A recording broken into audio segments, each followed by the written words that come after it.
Chers auditeurs, chères auditrices, bonjour. J'ai beaucoup de plaisir à vous retrouver aujourd'hui pour un nouveau culte espoir qui, je le crois, te fera, me fera, nous fera du bien.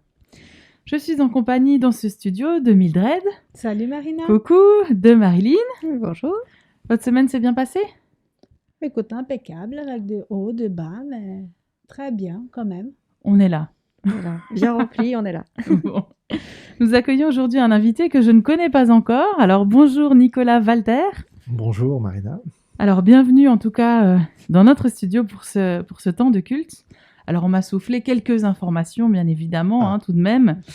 Alors Nicolas, tu as été directeur de la clinique La Linière à Gland. C'est juste. Et pendant plusieurs années, et actuellement tu es pasteur en formation à l'église francophone de Genève. Juste. Qu'est-ce qu'on peut dire de plus? Le pasteur stagiaire, il est toujours en formation, donc en première, deuxième année de master en cours, et puis dire que je suis marié, et puis depuis avec deux ados à la maison, voilà, Très bien. qui ont 18 et 20 ans. Merci. Tu seras avec nous pour deux cultes. De quoi as-tu choisi de nous parler aujourd'hui? Je vais vous parler du jeune homme riche, et puis de dépasser ses limites. Ah, on se réjouit en tout cas de vivre ce temps avec toi aujourd'hui. Merci pour l'accueil. Merci. Et je prie Dieu qu'il conduise ce temps de culte, que notre intelligence soit renouvelée pour qu'on puisse saisir chacun de ces moments partagés et que ça ait un effet non seulement tout de suite quand on va l'entendre, mais aussi dans la durée. J'aimerais te partager aujourd'hui dans la chronique Dieu dans ma semaine, de quelle manière je vis aujourd'hui avec Dieu dans ma semaine. J'ai reçu en fin d'année passée, un agenda qui avait pour titre 2021, une année de grâce. Des éditions Yeshua Forever. Et je me suis dit que ça présageait une belle année pour ma vie quand même. Dans cet agenda, il y a évidemment des dates, c'est un agenda, mais aussi tout un tas d'espaces pour écrire des petites choses chaque jour. Des petites notes, mes tâches. Il y a un espace requête de prière et puis un verset pour chaque semaine. Alors cette semaine, mon verset, c'est le psaume 119, verset 105. « Ta parole est une lampe à mes pieds et une lumière sur mon sentier. » Alors je prends le temps dans ma semaine de saisir ce verset. Comment, dans mon quotidien, Dieu peut être une lampe à mes pieds? Comment la Bible peut éclairer mes décisions, conduire la direction de ma vie? Et puis j'aime expérimenter ce que je trouve dans cet agenda. Et puis comme je le disais, cet agenda libre m'invite aussi chaque semaine à lister précisément jusqu'à 5 sujets de prière. Et puis je les oublie pas puisque tous les jours, j'ouvre mon agenda, même plusieurs fois par jour. Donc voilà, ce qui me permet de vivre avec Dieu, une nouvelle manière peut-être aussi, au travers de cet agenda, avec de la prière, avec un verset biblique que j'expérimente toute ma semaine, mes petites notes aussi, chaque soir, pour remplir cet agenda et dire comment s'est passée ma journée, les joies, les peines, les défis, les surprises que j'ai pu rencontrer. C'est quelque chose d'assez nouveau pour moi. J'ai jamais vraiment rempli d'agenda, de petits cahiers où je raconte un peu ma vie. Mais ça me fait du bien en tout cas. Et je remercie le Seigneur de ce qu'il a inspiré la personne qui me l'a offert parce que je crois vraiment que 2021 est une année de grâce pour moi, mais également pour ta vie. Marilyn, tu as une promesse du jour à nous partager? Et oui, la promesse que je te propose cette semaine se trouve dans le psaume 18. C'est une promesse que j'ai découverte il y a quelques temps déjà, quelques mois. C'est un psaume, un long poème de David qui raconte l'action de Dieu dans les grands combats qu'il a eu à mener. Et il dit au verset 30, psaume 18, verset 30, « Avec mon Dieu, je me précipite sur une troupe en armes. Avec mon Dieu, je franchis une muraille. » Et ce qui m'a marqué, c'est que, oui, peut-être qu'on n'a pas des armées physiques à combattre, mais peut-être qu'on a des murailles à franchir. Et là, sa recette, c'était de le faire avec Dieu. Alors voilà, avec Dieu, peut-être qu'on peut faire face à nos grandes montagnes, à nos gros problèmes devant nous. Merci Marilyn, quel encouragement. Faire avec Dieu. Rencontrer Jésus, quel défi. Les rencontres avec Jésus, on en trouve dans les évangiles, Matthieu, Marc, Luc, Jean, tout un tas d'exemples de ce qu'a produit une rencontre avec Jésus, le Fils de Dieu. Pour certains, l'envie de le suivre, et d'adopter une nouvelle vie. Et c'est ce que nous dit ce tout premier chant d'Exo, « Je suivrai mon Seigneur ».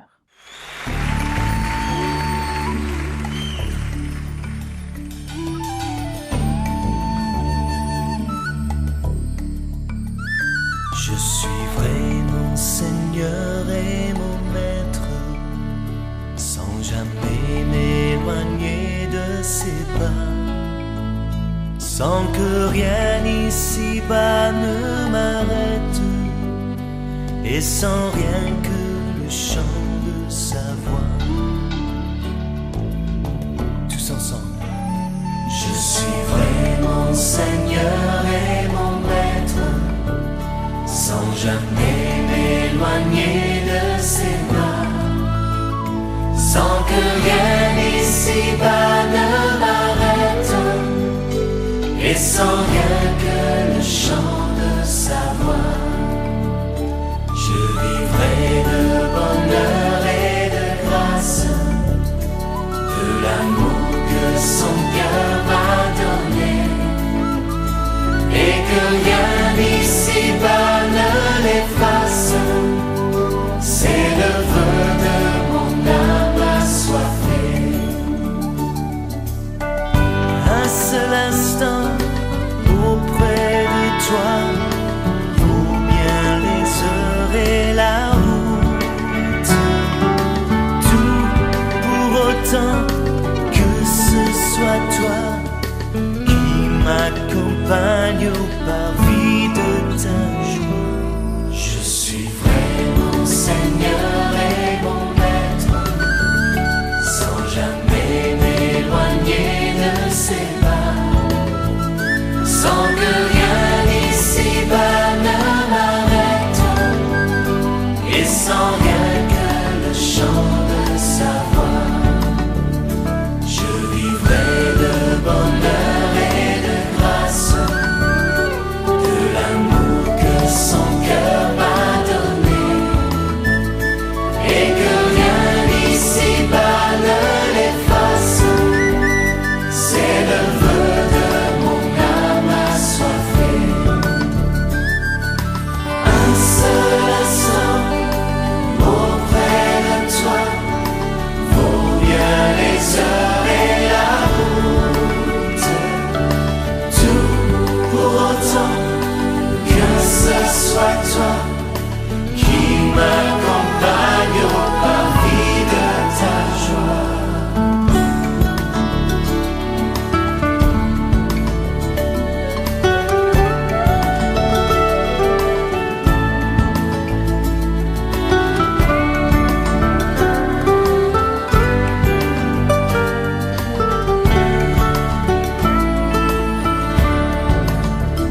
Je suivrai mon Seigneur et mon Maître, sans jamais m'éloigner de ses bras, sans que rien ici-bas ne m'arrête, et sans rien que le chant de sa voix, et sans rien que le chant de sa voix, et sans rien que le chant de sa voix.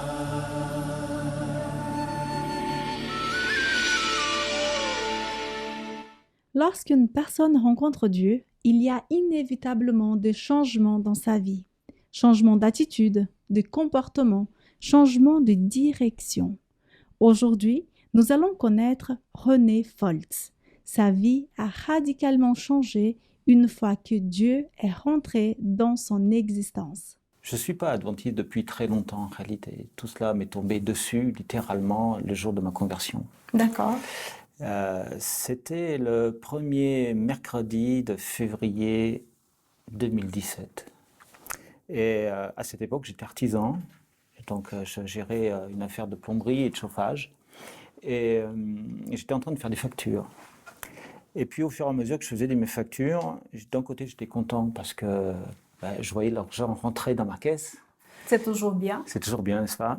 Mais en même temps, j'étais soudainement rempli de toutes sortes de questionnements auxquels je n'arrivais pas à donner de réponse.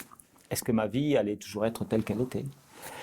Est-ce que j'allais pouvoir, je ne sais pas, grandir spirituellement quelque part peut-être? Est-ce que j'allais sans arrêt devoir gérer les atermoiements, les problèmes de mes clients? Est-ce que je devrais sans cesse courir après l'argent?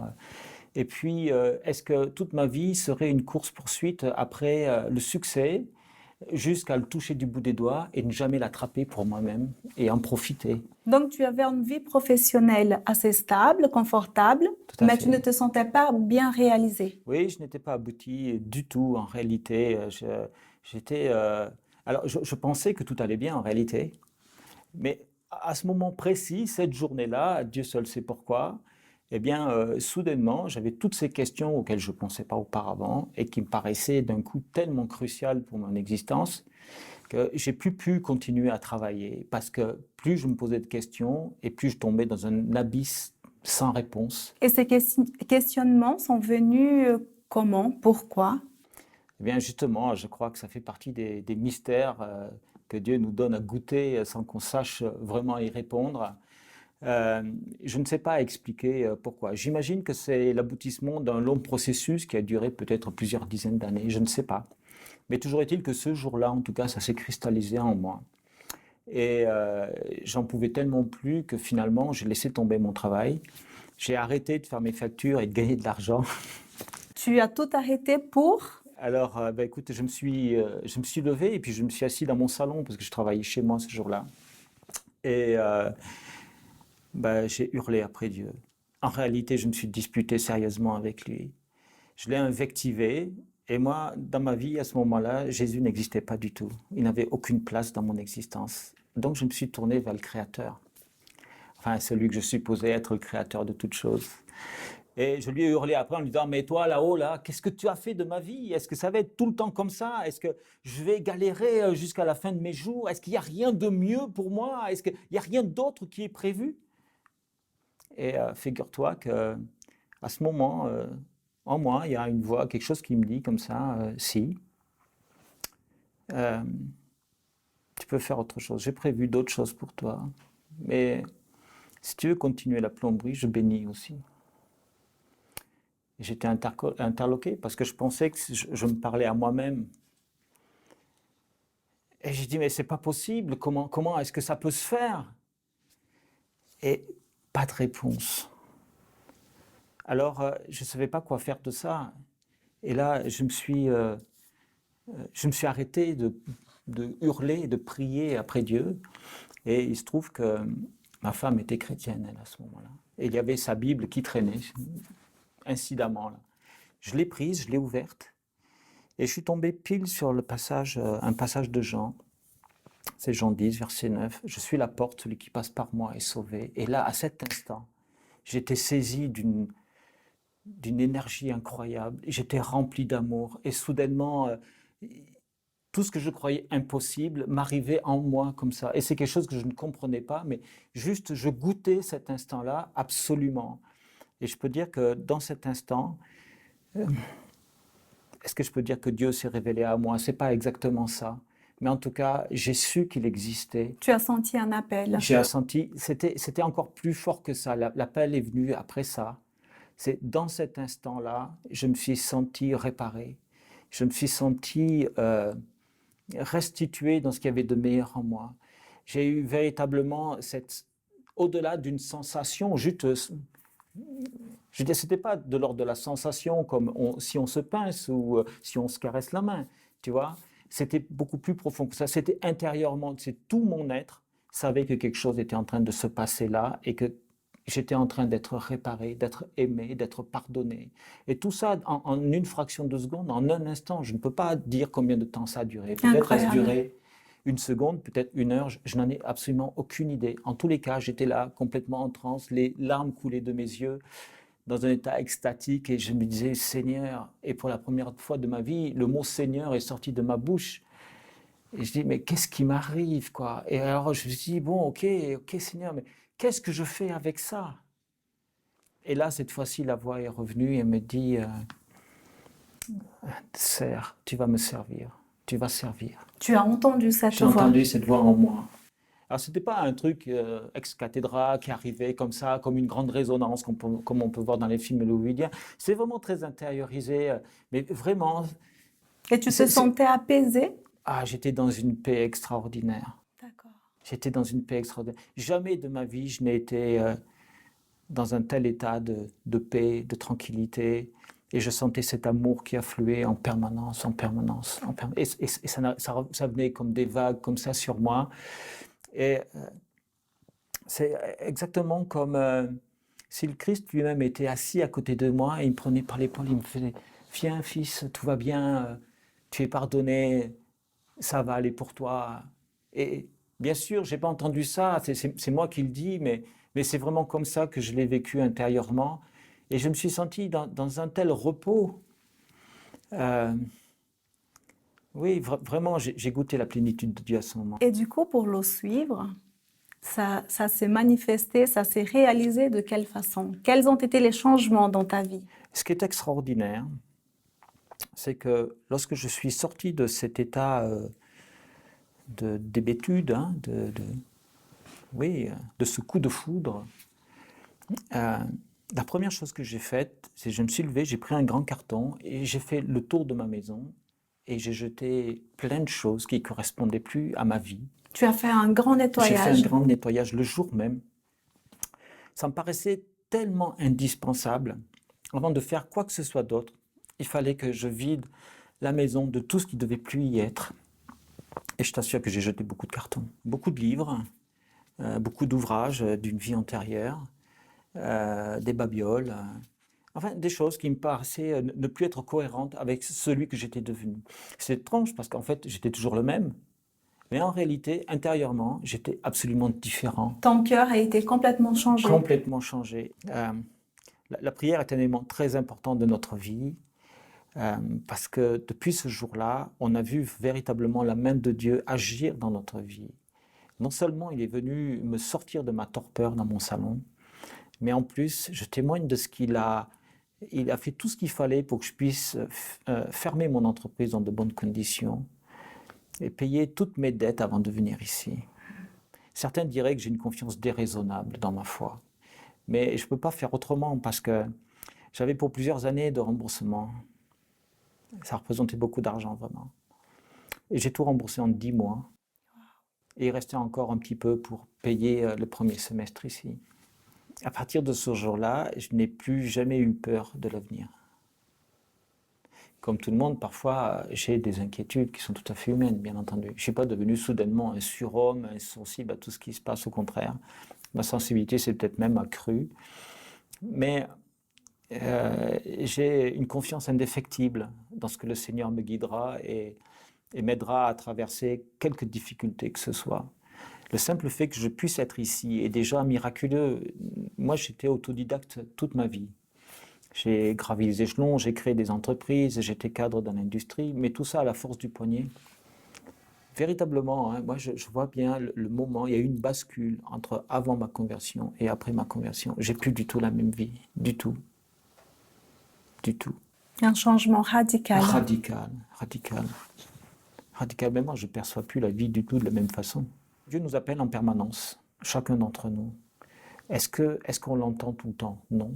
Et parfois, on entend, mais on n'a pas envie d'entendre que ce soit ça. Parce que peut-être qu'on a d'autres plans, on ne voudrait pas être contrarié dans nos plans.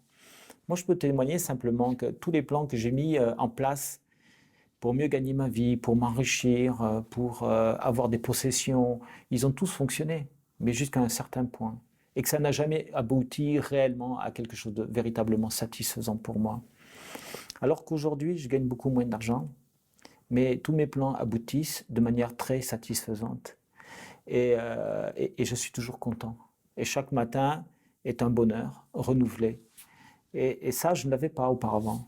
Donc, je ne l'échangerai pour rien au monde.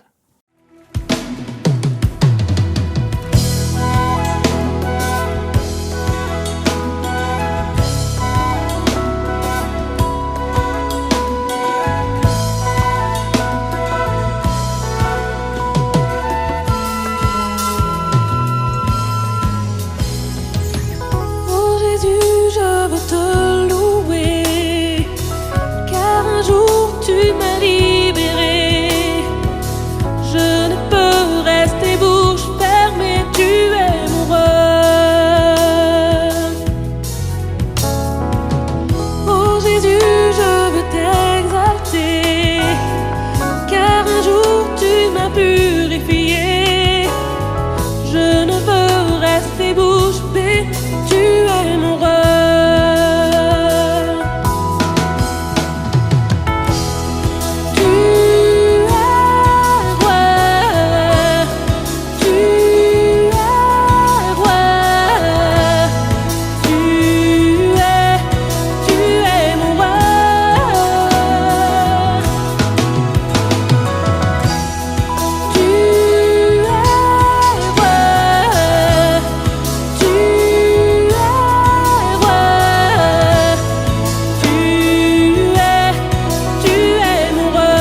Marina, Mildred, Marilyn et vous, toutes les auditrices et auditeurs, j'ai envie de vous poser une question d'emblée comme ça pour ce moment de méditation. Est-ce que vous avez déjà été confronté à vos propres limites? Des limites, des obstacles, vous pensiez ne pas pouvoir franchir. Ah oui, ça m'est déjà arrivé. Et comment tu as réagi? Au début, ça fait peur. On n'est pas bien rassuré. Mais finalement, une fois qu'on a bien pesé les choses et qu'on met un pied après l'autre, tout en faisant confiance à Jésus, à Dieu, ça va. Magnifique, donc tu as eu du courage, tu t'es levé et tu t'es dit j'y vais. Hein? Ouais. Mais il t'a fallu quand même Il a fallu un temps de réflexion. Exactement, ça prend un peu de temps jusqu'à ce qu'on mette le pied à l'eau. Exactement. Et vous, Marina, Marilyn aussi, vous avez été confrontée à vos limites? Oui aussi. Ouais, c'est arrivé. Hein. Ouais. Alors peut-être comme Mildred, oui, la difficulté de peser les choses et d'oser. Et est-ce qu'à un moment donné, vous avez renoncé? Vous avez vu l'obstacle, vous avez vu le mur, vous avez dit non, là, c'est trop pour moi. Ouais, Certainement. c'est aussi arrivé. Certainement. En tout cas, je peux vous dire que moi, ça m'est arrivé de nombreuses fois. Et ce qui va nous intéresser aujourd'hui, et c'est ce que j'aimerais partager, c'est un texte biblique qui nous parle justement de ces limites infranchissables. Et j'aimerais qu'on évoque aujourd'hui le texte qui se trouve dans Marc 10, à partir du verset 17 jusqu'au verset 27. Alors, c'est une histoire qu'on connaît bien, c'est l'histoire du jeune homme riche, ou de l'homme riche, ça dépend. Cette histoire, on la trouve aussi dans Matthieu 19. J'aime bien la version de Marc parce qu'elle nous donne des détails qui sont vraiment magnifiques. Alors, que nous dit cette histoire? Jésus est en chemin, il rencontre un homme, dans le texte de Marc, c'est un homme, chez Matthieu, encore une fois, c'est un jeune homme, se jette à genoux et lui dit « Bon maître, que dois-je faire pour hériter la vie éternelle ?» En voilà une question. Je ne sais pas si vous est déjà arrivé de vous mettre à genoux comme ça devant Jésus, puis dire « Mais voilà, Seigneur, qu'est-ce que je dois faire pour hériter du royaume, dans le fond ?» Et là, Jésus, qui aurait pu avoir... En tout cas, on aimerait bien voir ce Jésus qui, avec compassion, lui dit « Non, mais lève-toi, mon frère. » Non, il lui dit « Non, mais pourquoi est-ce que tu m'appelles bon? Parce que dans le fond, il n'y a que Dieu qui est bon. » Alors là, on est un petit peu sur la retenue. On se dit « Mais attends, on aurait vraiment voulu qu'il lui trouve les bons mots. » Et là, il continue et lui dit « Mais est-ce que tu connais les commandements ?» Et là, l'homme, évidemment, s'empresse de dire « Oui, mais je les respecte, ces commandements. » Je fais ce que la loi dit de faire. Tu commettras pas d'adultère, tu ne tueras pas, tu ne déroberas pas. Et est-ce que tu le fais, lui dit Jésus. Et là, évidemment, l'homme dit, mais Seigneur, mais tout ça, je le fais depuis mon enfance. Seigneur, là, ce que tu me demandes, là, c'est, mais je le fais déjà. Et Jésus, à ce moment-là, va lui répondre et lui dit, écoute, vends tout ce que tu as, donne-le aux pauvres, et tu auras un trésor dans le ciel. Et ensuite, suis-moi. La suite de l'histoire nous laisse un tout petit peu triste, parce que ce jeune homme ou cet homme, finalement, il est affligé, il est découragé, et il part, visiblement. Mais il y a un passage que j'ai volontairement sauté, vous avez certainement remarqué. C'est que, voilà, l'histoire pourrait s'arrêter là et Jésus, voilà, c'est une expérience, on pourrait considérer que c'est un échec. Or, dans toutes les histoires et dans tous les moments, je dirais, magnifiques que nous conte l'Évangile, il y a toujours un enseignement. Et Jésus va vraiment apporter 2 enseignements. Le premier, c'est une attitude physique. Jésus va avoir envers cet homme-là une attitude d'amour indescriptible. Puisque le texte nous dit que l'ayant regardé, il l'aima. On pourrait même traduire ici que l'ayant regardé, il tomba amoureux. Alors, évidemment, attention aux mots, mais c'est ça que ça veut dire. Jésus a véritablement vu dans cet homme-là quelque chose que probablement d'autres n'ont pas vu. Eux, ils ont entendu un homme en échec. Ils ont entendu un homme qui est reparti bredouille, qui est vraiment reparti avec un sentiment de ne pas avoir été à la hauteur. Et pourtant, Jésus a aimé cet homme. Et je crois que toute l'histoire de cet homme-là pourrait s'arrêter là. Puisque dans le fond, pour Jésus, l'essentiel était le cœur. Mais c'est justement ce cœur-là que Jésus voulait toucher. Et l'histoire continue, puisque Jésus, encore une fois, veut faire un enseignement de cette histoire. Eh bien, il regarde autour de lui et il dit à ses disciples. C'est intéressant parce qu'on voit que Jésus veut faire un enseignement et nous sommes autour de lui. Nous sommes, quand nous lisons cette histoire, nous sommes autour. Je sais pas, en tout cas, moi et vous, j'imagine, et vous, les auditrices et auditeurs, on imagine cette histoire. On est avec Jésus, là, et on est avec cet homme, et on est triste pour lui. Et là, Jésus va dire qu'il sera difficile à ceux qui ont des richesses d'entrer dans le royaume de Dieu. Alors, on n'aura pas l'occasion aujourd'hui, mais cette phrase a beaucoup choqué les disciples. Parce que eux qui ont tout donné, ils ont tout lâché, et on le voit, Pierre va un tout petit peu plus loin, à partir du verset 28, il va dire, mais nous, en fait, on a tout quitté pour toi, mais qu'est-ce que tu attends encore? Enfin, je veux dire, ce jeune homme... Qu'est-ce qu'il faut qu'on fasse d'autre? Qu'est-ce qu'il faut qu'on fasse d'autre? Et là, Jésus a un discours assez surprenant, encore une fois, c'est qu'il ne dit pas, voilà, mes frères, il dit, mes enfants. Là, c'est vraiment le maître qui parle. Hein, il dit, mes enfants, qu'il est difficile à ceux qui se confient dans les richesses d'entrer dans le royaume de Dieu. Et il est plus facile à un chameau de passer par le trou d'une aiguille qu'à un riche d'entrer dans le royaume de Dieu. Alors ça nous a souvent interpellés. Je ne sais pas si vous avez essayé de faire un petit exercice comme ça, de passer déjà le fil dans le trou d'une aiguille. Enfin, moi, je suis pas très fortiche là-dedans. Et c'est vrai que je l'utilise pas souvent, je dois avouer. Mais alors, passer un chameau, là, c'est encore plus compliqué. Alors, pour la petite anecdote, on pense que cette anecdote, Jésus fait référence probablement peut-être à une porte de Jérusalem qui était fermée. Enfin, les portes de Jérusalem étaient fermées le soir. Et simplement, lorsque les marchands arrivaient tard, eh bien, ils devaient utiliser une petite porte pour entrer dans la ville.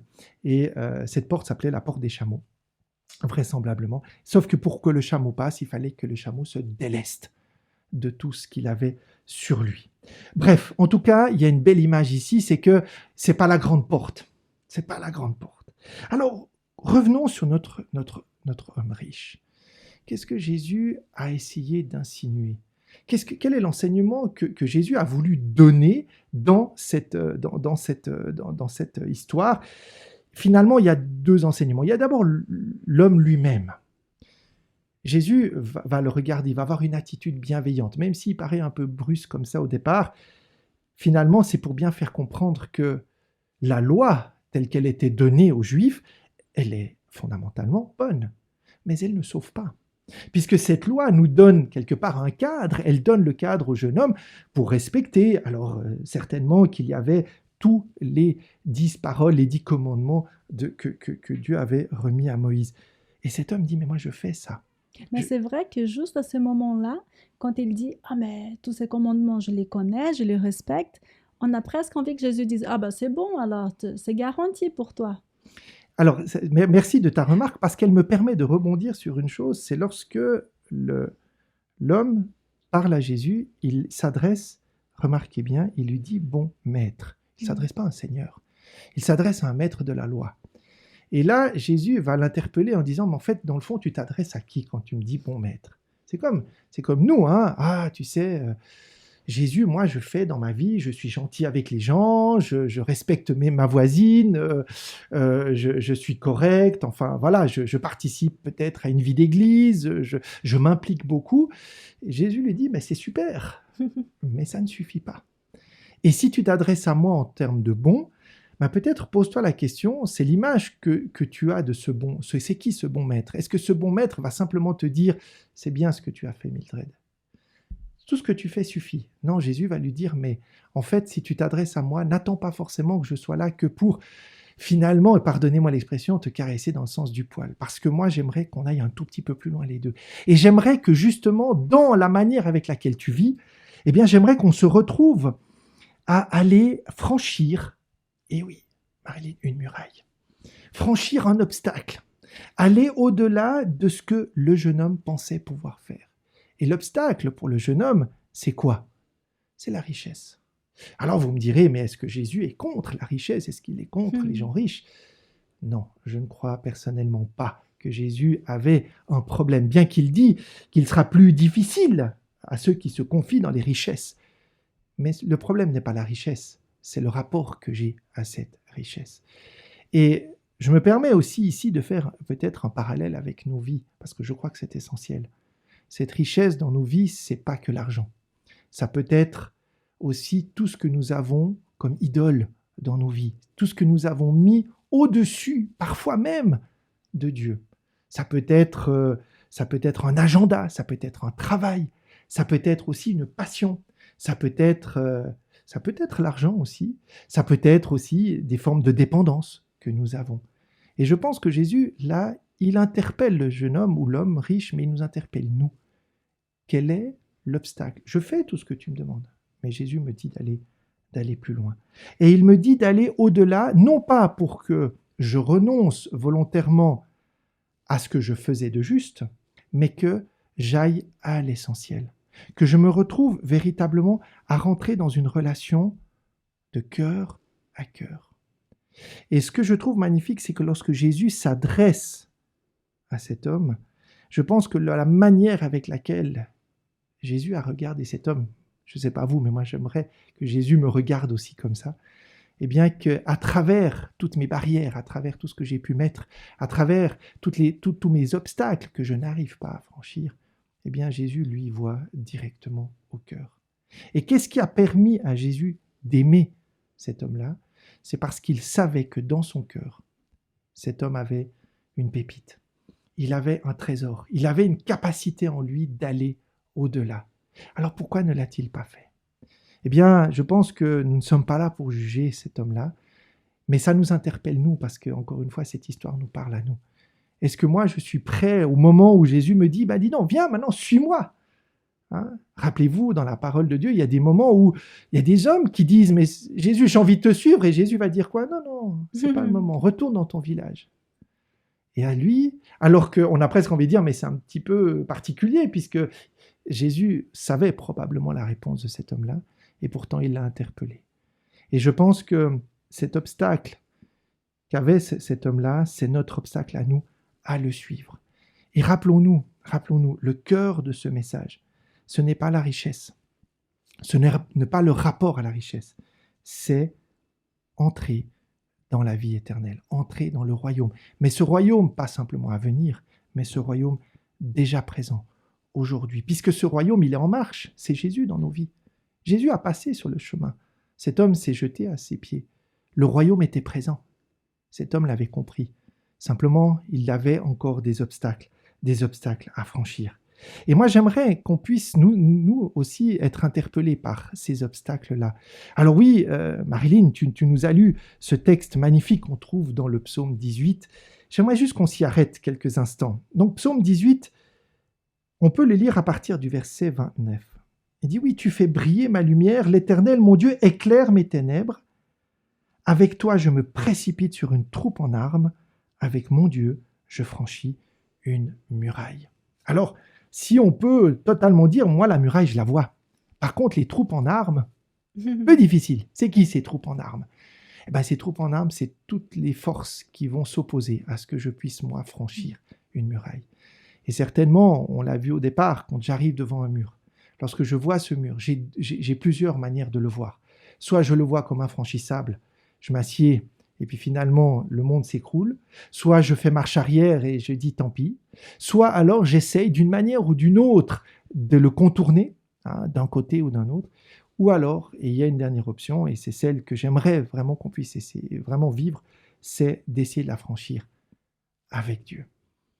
Et franchir avec Dieu, c'est pour moi l'écouter, c'est lui dire, mais Seigneur, montre-moi mes obstacles, parce que je ne suis pas toujours conscient des obstacles que j'ai dans ma vie. Je ne suis pas toujours conscient que les choses auxquelles je suis peut-être un peu trop attaché sont des obstacles à ma relation à Jésus. Et ces obstacles, ils peuvent être de différentes sortes. Ça peut être un petit détail.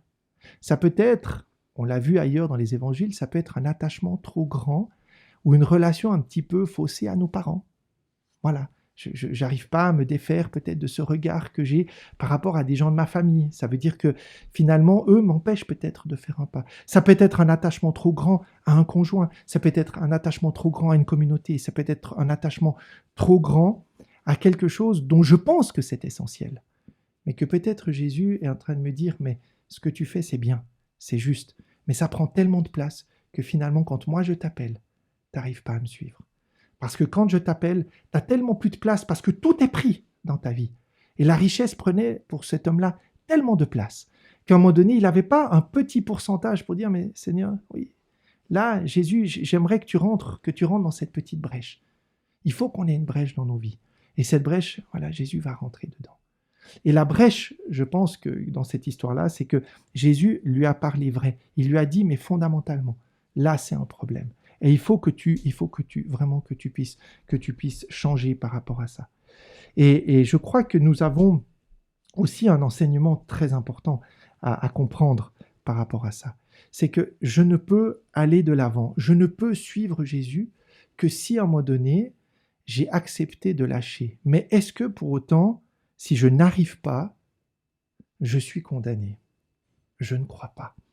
Je ne crois personnellement pas. Parce que, oui, l'homme a rencontré Jésus, mais nous ne savons pas s'il l'a rencontré plusieurs fois dans sa vie. On ne connaît pas la suite. On ne connaît pas la suite. Et non seulement on ne connaît pas la suite, mais probablement que dans la vie de cet homme-là, je veux le croire, Jésus est passé. Jésus est passé plusieurs fois et il l'a interpellé. Et peut-être un jour, cet homme l'a suivi.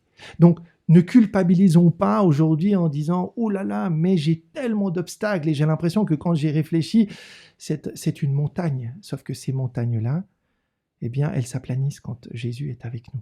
Mais il faut lui faire confiance. Il faut qu'on accepte aussi d'aller, que lui fasse le chemin dans nos vies, dans nos cœurs. Une chose est sûre, c'est qu'il nous regarde avec un regard d'amour.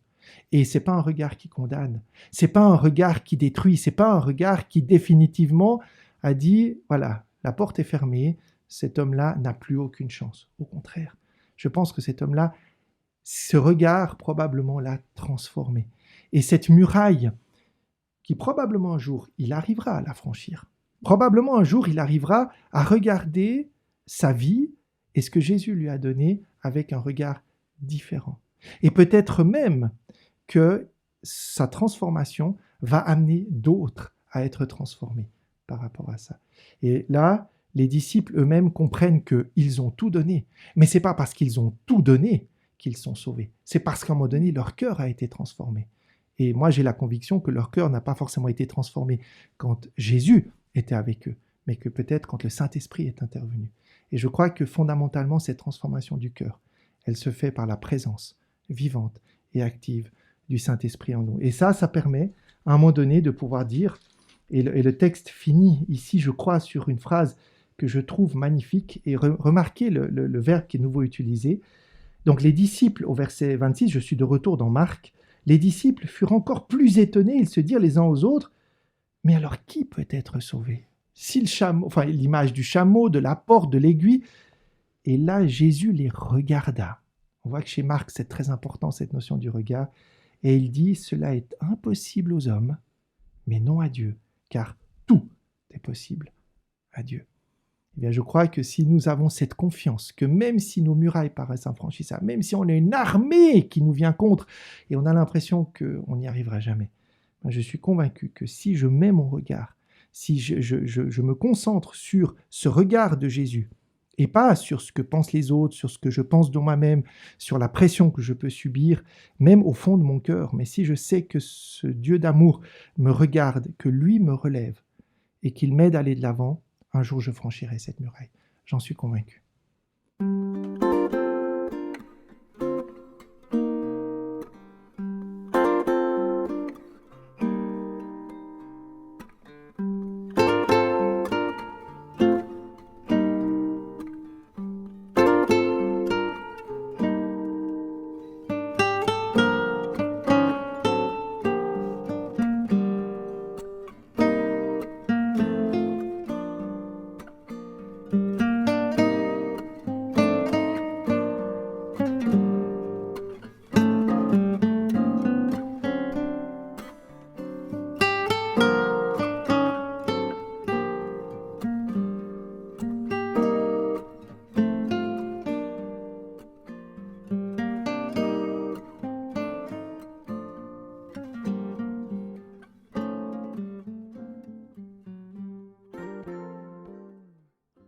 Nous disons assez souvent que Dieu a des projets pour chacun de nous et il nous appelle régulièrement. Quelques-uns répondent positivement à cet appel et suivent Jésus. D'autres choisissent de répondre de façon négative. Aujourd'hui, sur le plateau, nous avons l'invité du jour, Nicolas Walter, qui va nous raconter de quelle façon sa vie a été impactée suite à l'appel de Dieu. Nicolas, tu as eu une rencontre spéciale avec Dieu. Tout à fait. Raconte-nous qu'est-ce qui t'a poussé à changer de métier pour mieux répondre à l'appel de Dieu. Alors merci pour ta question. Alors pour pouvoir y répondre, je suis obligé de revenir un tout petit peu en arrière dans ma vie. Voilà, donc j'ai 50 ans, j'ai une formation commerciale à la base dans le domaine de l'éducation. Après, j'ai fait une formation académique. Et puis je suis parti dans un univers qui n'était pas forcément celui que j'avais choisi. Et puis un jour, j'ai rencontré celle qui allait devenir mon épouse, ma femme. Ah tiens, Voilà, Nathalie. Et puis là, le chemin a commencé à se faire. On a fait des études bibliques ensemble. Elle était déjà chrétienne engagée. Moi, j'avais aussi un bagage chrétien du côté de ma maman. Et puis voilà, les chemins faisant, un jour, je me suis dit, ben voilà, je crois qu'il faut que je m'engage au baptême. Et ça, c'était en 1997.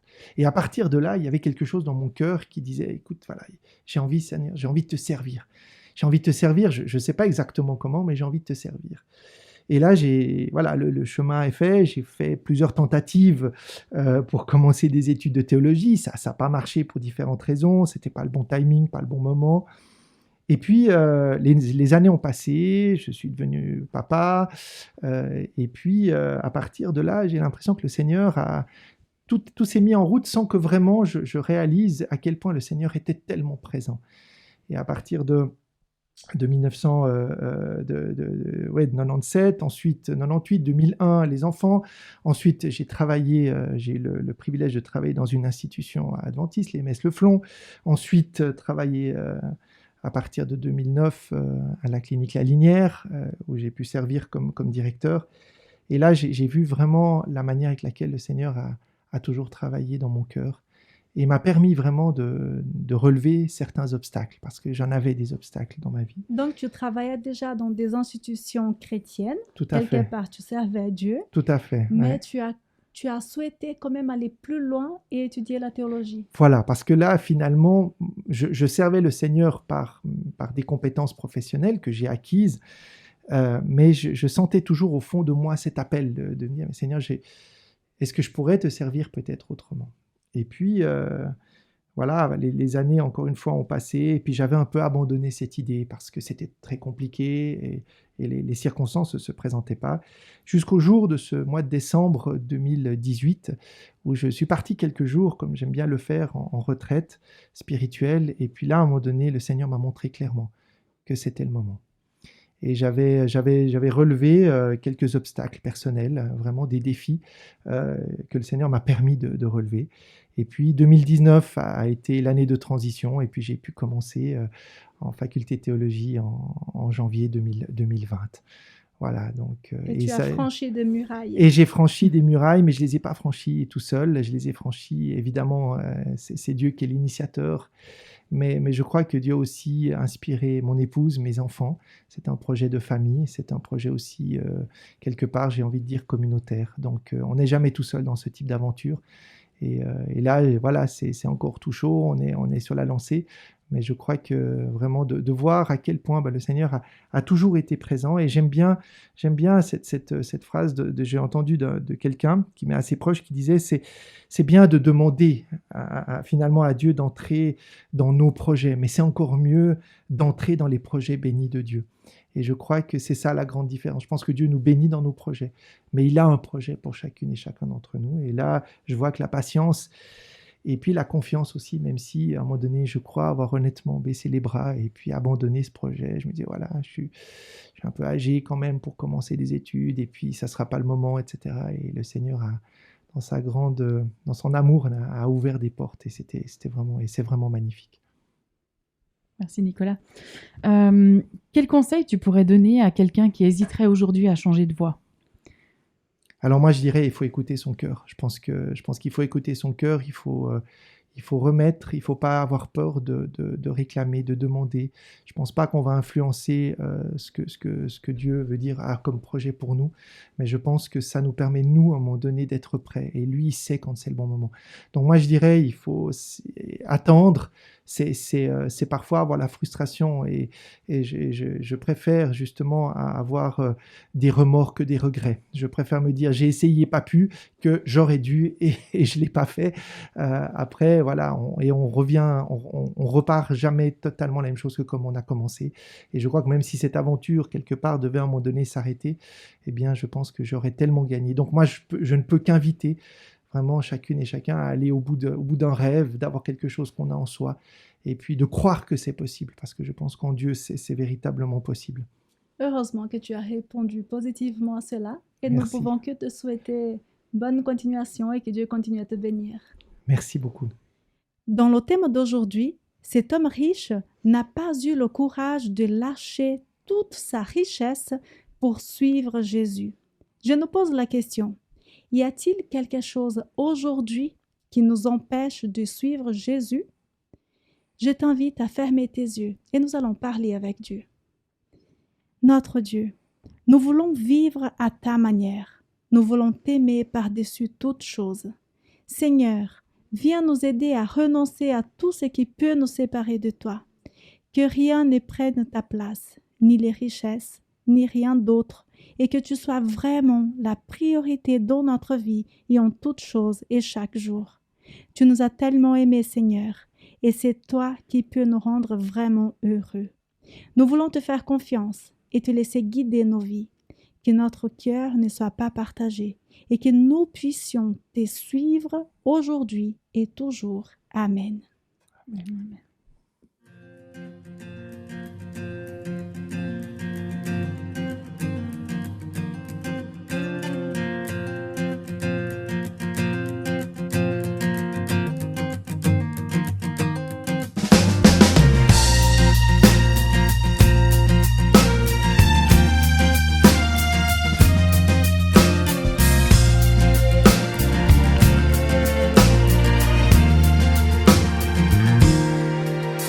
Combien de mains tendues, combien de cœurs avides, de visages abattus, déjà couverts de rides. Combien d'êtres fourbus sont venus de si loin pour le voir. Combien de bras tendus, combien de ventres vides, combien de vies lassées d'attendre enfin la vie. Combien d'êtres affamés se sont rassemblés remplis d'espoir.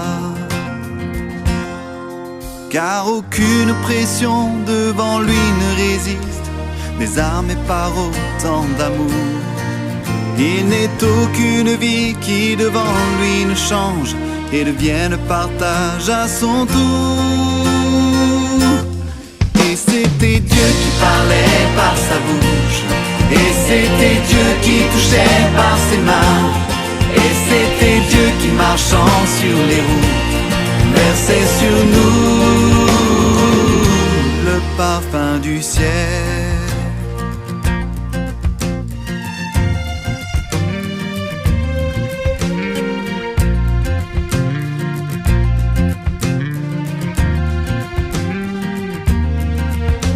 Combien de mains tenues, combien de cœurs aimés, de visages abattus, maintenant apaisés. Combien de vies cassées ont enfin pris un nouveau départ. Combien de liens noués, combien de vies touchées, de regards égarés maintenant retrouvés. Combien d'êtres nourris sont repartis, messagers d'espoir. Les yeux guéris voient maintenant les yeux blessés, cherchant une voie dans la nuit.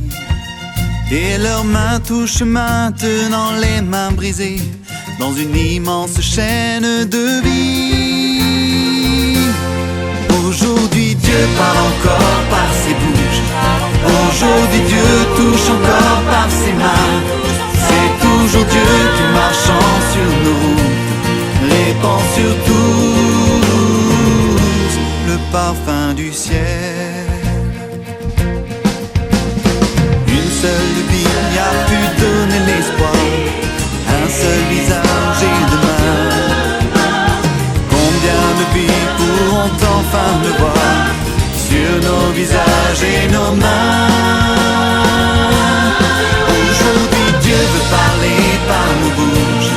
Aujourd'hui Dieu veut toucher par nos mains. Car c'est Dieu qui derrière toutes nos routes répand sur tous le parfum du ciel. Aujourd'hui Dieu veut parler par nos bouches. Aujourd'hui Dieu veut toucher par nos mains. Car c'est Dieu qui derrière toutes nos routes répand sur tous le parfum du ciel.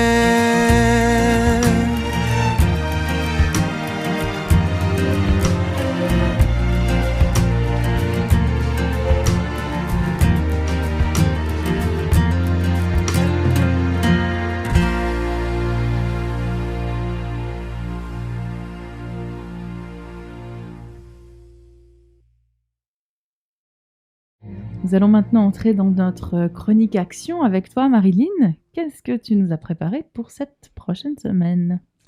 Et voilà, parce que effectivement, je vous ai préparé un petit quelque chose. Aujourd'hui, l'invitation, c'est au final viens et suis-moi. Alors, je te propose 2 types de défis, un de réflexion, l'autre pratique, que tu peux aborder dans le cadre d'une discussion à mener avec Dieu. Alors, le défi réflexion, qu'est-ce que cet appel « Suis-moi » peut représenter pour toi aujourd'hui? Par exemple, est-ce que c'est accepter d'intégrer Dieu dans ton équation de vie? Suivre l'aspiration qu'il met sur ton cœur depuis longtemps? Ou est-ce que c'est laisser quelque chose qui te tient lié dans ta vie? Ça, à toi de réfléchir à cette question. Souvent, le frein pour avancer et oser la nouveauté, c'est la peur de la perte, la peur de l'inconnu. On se demande comment ça va fonctionner alors dans quelque chose qu'on ne connaît pas. Comment cette situation remplie d'inconnus va pouvoir évoluer alors qu'elle est hors de notre contrôle. Alors sans nier toutes les montagnes qui sont là, eh bien je te propose un second défi, pratique cette fois. C'est de grandir dans cette conscience que Dieu veut vivre toutes les choses, ces choses avec toi. Alors, comme on l'a vu au début de ce culte, nous ne sommes pas seuls face aux décisions à prendre, aux événements qui arrivent, aux conséquences de nos choix aussi. On n'est pas seuls face à la vie.